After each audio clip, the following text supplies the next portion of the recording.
All right, how's it going, beautiful people? Oh, sorry about the shakiness of the camera, but I'm here. Just wanted to make this little video for you guys. I'm doing some framing. For some awesome paintings that I'm putting together, and these are in silver. Check it out. Dun, dun, dun. Silver, baby. It's midnight, and I'm still working here in the studio. It's just the way it is, you know. It's the way it is. It's gotta happen. It's not an option. There is no option happening. So I just wanted to take this moment to talk to you guys and remind you that to keep at it, you know. Fight the fight. Go for it.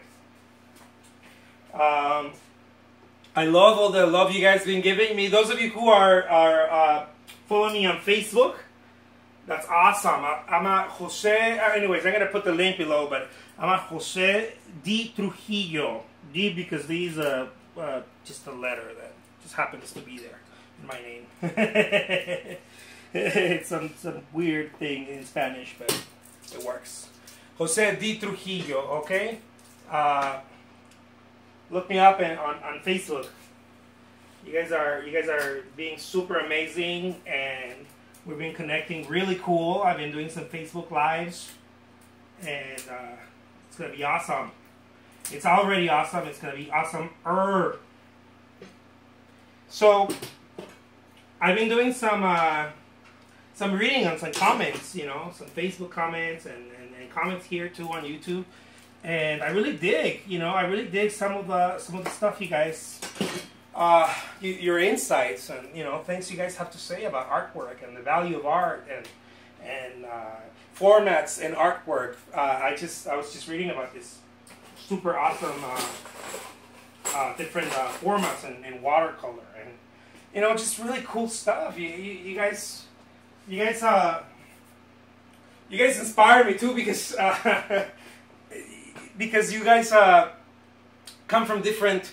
You know, I'm a painter, but some of you are sculptors, or some of you guys are musicians. Some of you guys create different artwork, different paintings too. Some of you are photographers. So I learn from, you know, different insights as I'm sharing my process here with you guys. I'm also hearing some really cool insights that I'm like, wow, that's awesome. I never thought about that, you know. And I think that's what makes this whole thing, you know, so cool. We all get to share, and I mean, it was so. It was one of those things that people. I remember when I was younger, right? I'm not old. I know I say that. I remember when I was younger, but I don't know. I don't know how else to say it. Some years ago, I was talking to artist friends and just people, you know, who were in the, I don't know, things are falling around, that created artwork with me, or, you know, just acquaintances with friends in the arts. And one of the fears was, as I mentioned to you guys a little while ago in another video. Today's been a long day. As I mentioned to you guys, one of the fears was, oh, be careful, I don't want to share my work because A, B, and C. And one of the main fears, someone's gonna see the way I do things, or my style, or the you know, the way I create artwork. I don't want to share the type of paints I use, because, you know, like we treat it as if it's this. And I understand the mystique and the mystery behind it, right? That's cool to have. Artists like to do that. We're a bit of magicians that way. I get that. What I don't get, and it took me a while to understand, was that we treat it as if we have this Coca-Cola recipe, you know, that, oh, no, nobody can know this recipe. And really the reality is that no one can no one can, no, first of all, no one wants what you're doing. It's difficult because you've mastered something. You know, let's say that your watercolor style or something, just because you show someone, oh look, this is how you do it, doesn't mean that they're gonna be like, oh yeah, I was waiting for that here. No, chances are, most chances, of course, is that someone who sees what you're doing is like, oh, I wonder how I can implement something like that, and then they start tweaking it to fit what they're doing. And even if they wanted to like take it and be like, oh, here, let me do that exactly, it means nothing in the cosmos. I know it's a touchy subject for many artists, and I get it, but I was there, you know. I was one of those artists who was like, no. You keep it a secret, and you learn how to do it yourself, and you don't share because, you know, someone's going to do it better than you, and then, you know, well, shame on you if someone does it better than you. You should have been working harder. I don't know. But I'm of a different thinking now. I've seen the light, you guys. I've seen the light. So I like to share my stuff. I like to share my process, especially now that I'm older. I realize that when you share, you yourself grow, and others grow, and it's this enriching, you know, experience. Like me sharing with you guys how I'm putting this dust cover back here in this painting. It's an enriching experience, you know, even though it might not be all the right lighting, all the details, and me explaining every part. It's like you walked into my studio, literally. You know, that's what's awesome about doing these videos and doing the Facebook lives and all of this. It's like you walk into someone's studio. When did you have a chance to do that? You know, I mean, I never had a chance to do that. If you were trying to do something like that, you had to be like super friends with the artist, and any serious artist would probably not let you walk in not because they didn't want you to steal anything. I mean, a serious working artist, they'd be busy, you know. They wouldn't make time for you. I mean, I know that was my experience. I don't know someone else. Maybe some of you guys had connections, you know, had it in. I didn't.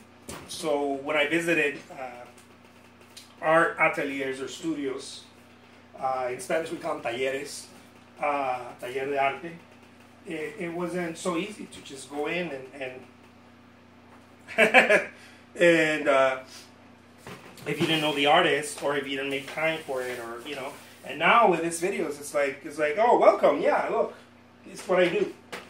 And I just think it's awesome, and I think we shouldn't be afraid to share and expand and express, and yeah, you know, I think it's bogus when we try to act as if we have this hidden formula, you know. The hidden formula has been the same hidden formula forever, since the beginning of humanity. Is hard work. That's the hidden formula. It's always been the same. The secret sauce is that there is no secret sauce. The secret sauce is that the secret sauce is you. You know, you've worked hard at something and you've mastered it.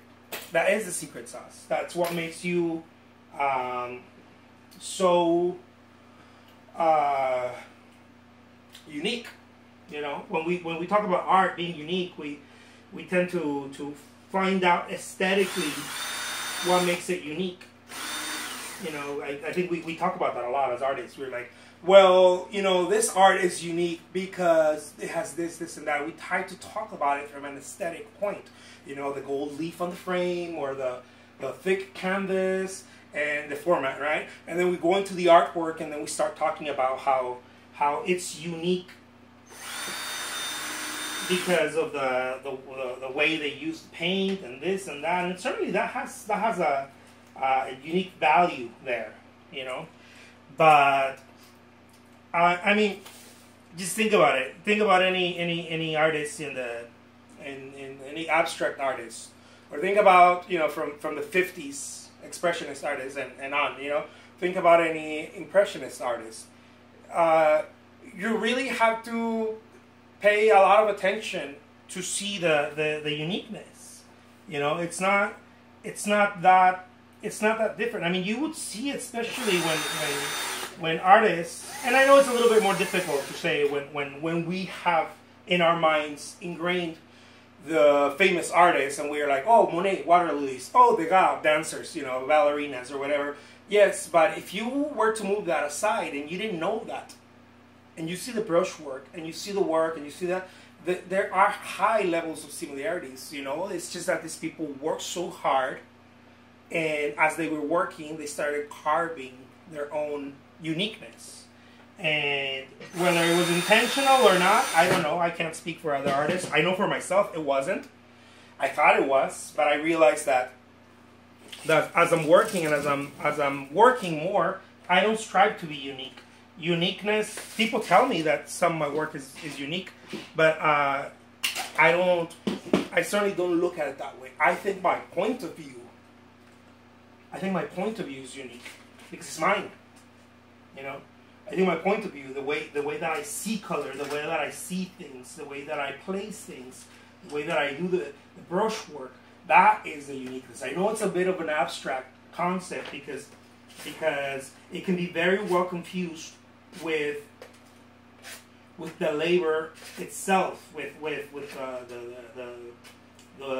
the artwork, right? Like here I am telling you that it's not this, it's not that, it's not, you know, it's not the brushwork, it's not this, it's not that. It all looks very similar. Yes, it all does. But when you work enough at something, you know, you develop a uniqueness. I think it's mainly unintentional. I don't think you really strive for that. I think it just happens as a byproduct of perfecting something, you know, and I mean perfecting something as practicing, not as, oh, I have to make it perfect. No, as practicing. You rehearse, and then the polished version comes out, right? And then it just gets better and better after that. But I don't think that it has to do with... What I'm trying to say is that if you were to change my palette, and you were to change my medium, and I wouldn't paint anymore, I would do something else, my point of view will be the same point of view. And it will be expressed in maybe not the same, maybe not as good, because I would have to master the medium, but the point of view will be the same. And growing, right? Of course, it's not stagnant. It grows. As our experiences grow, as we grow, our point of view expands. Because we're expansive humans. We're expansive beings, right? If we were not expansive beings, we would still be smoking on airplanes, no? It would be okay to go smoke in an airplane, or in many places, like in the States, you can't smoke in bars. I don't know. Maybe in casinos still. I don't know. But we're expansive, right? We start figuring out, oh, well, this shit doesn't work anymore. Let's cut this shit out, you know? So our minds start expanding, and we start, you know, anyways. That's what makes the human being so special, I think. You know, we are not stagnant. We expand, and we may not do it as fast as we'd like to. We certainly, you know, in society, politics, we might not, you know, do it as fast and be more intelligent in certain areas, but there is a learning curve we're going through, and we're expanding and we're growing, and I think that each one individual, each human being has a point of view. And I think that we learn how to become so hyper aware of it. You know, if you're an artist, if you're a painter, you're a photographer, you become a master. People say that you become a master at your craft. Here's my wife, Lizette, being like, "Shut up! I'm gonna throw a painting to the floor." I'm so sorry. I was trying to be quiet. You can join in, but But we tend to think, you know, the artwork is, they master the artwork. No, they didn't master the artwork. The artwork, it's a byproduct of it. They master the attention level. See, there's levels of attention. High quality artist, who's a sculptor, has a different eye. You know, has a different eye, or if they can't see, they have a different feel. A high end, a very high quality. You know, let's say that this sculptor can see and feel, right? Has both senses. Has a higher quality of touch and seeing than someone who doesn't do that. You know, I don't know, someone else who doesn't sculpt. So we tend to think, oh, it's the artwork. Yes, the artwork is the expression of that high quality. So when I paint and I'm creating artwork and I'm doing these things, I learned to understand that my artwork is a byproduct of a higher quality of seeing. You learn how to see more. You learn how to, and I'm not talking about detail, I'm talking about attention. You learn how to look at something until it starts vanishing. And then all judgment starts dropping. And when the judgment of it, I know I'm talking about some deep shit. Honey, come on in. But when the judgment starts dropping, that's when you start creating artwork. That's why Picasso used to say that children were the best artists, because children don't judge unless they have judgy parents. In that case, shame on you. So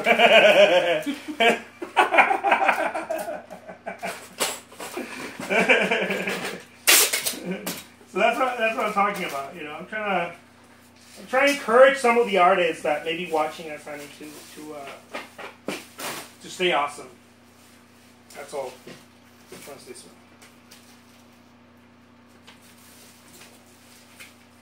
What do you think, honey? Downtime is really bad for video, Mija. So you have to say something. Oh my gosh! Well, it's 12:35 at night, or I guess morning, and so I don't know what to say in terms of inspiration. Oh my God! Is this worth it, Mija? Is it worth it to Mija means hon or babe in Spanish?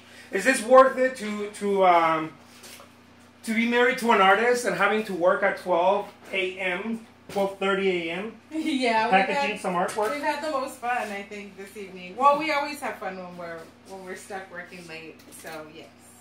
See, it's totally worth it. So, girls, find yourself an artist. We're a little delirious right now. Yeah, a little bit. But it's totally fun. Girls, what would you say to women who were on the fence of maybe dating an artist or not, honey? Don't do it. Run the opposite direction. No, well, no. I think that if he's a quality fella, there's no reason why not to. Totally. Guys, we're super tired. I'm so exhausted, but we gotta keep going. We're keeping it going. We gotta stay on target. Target is everything. Target is everything. If you don't stay on target, this is what the way I see it. If I wake up, I don't write my goals down. I don't prepare myself. I don't do the whole Rocky thing, and now I'm exercising too. Ooh, la la! I added that part. If I don't do that, then I start getting slapped by the day's events. If you don't take control of the day does whatever it wants with you. And it's just a little nugget there, little piece of wisdom there for some of you. Huh, honey? Yeah, it does. You become a slave. You become a slave to the day.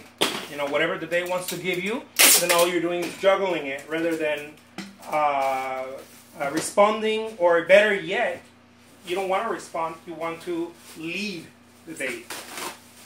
I like that. You want to lead it. The best position you want to be in your day is you want to be leading it. The second best, you want to be responding to it. You know, responding to its challenges or circumstances that happen, and you have to address them, right? And quite often, a lot of them happen. And more happen when you don't know how to lead the day. The third worst place, or the third place you want to be at, and I don't think you want to be there, is it's not responding, but how do people say it? Is reacting. I'm sorry, it's late, guys. Reacting. You don't want to be reacting. That is the worst position you want to be at.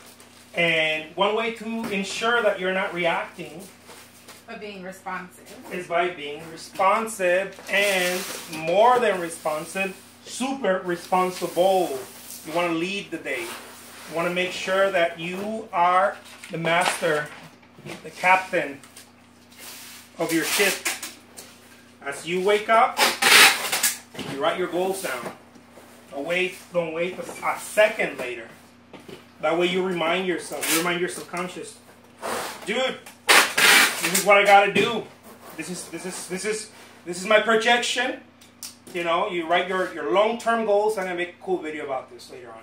And then you will write your short-term, which is not short-term as in short-term later, but your to-do list. Okay? So your long-term goals, your ultimate things, and then your to-do list. And that ensures that you are responding, you know, that you're leading. And if something pops up, you respond to it. But you're leading first and foremost. Anyways, I'll leave you with that. I'm like ranting now. Good night, everyone. Good night. It's not night for us, but good night for you. Good night. Take care. Bye-bye.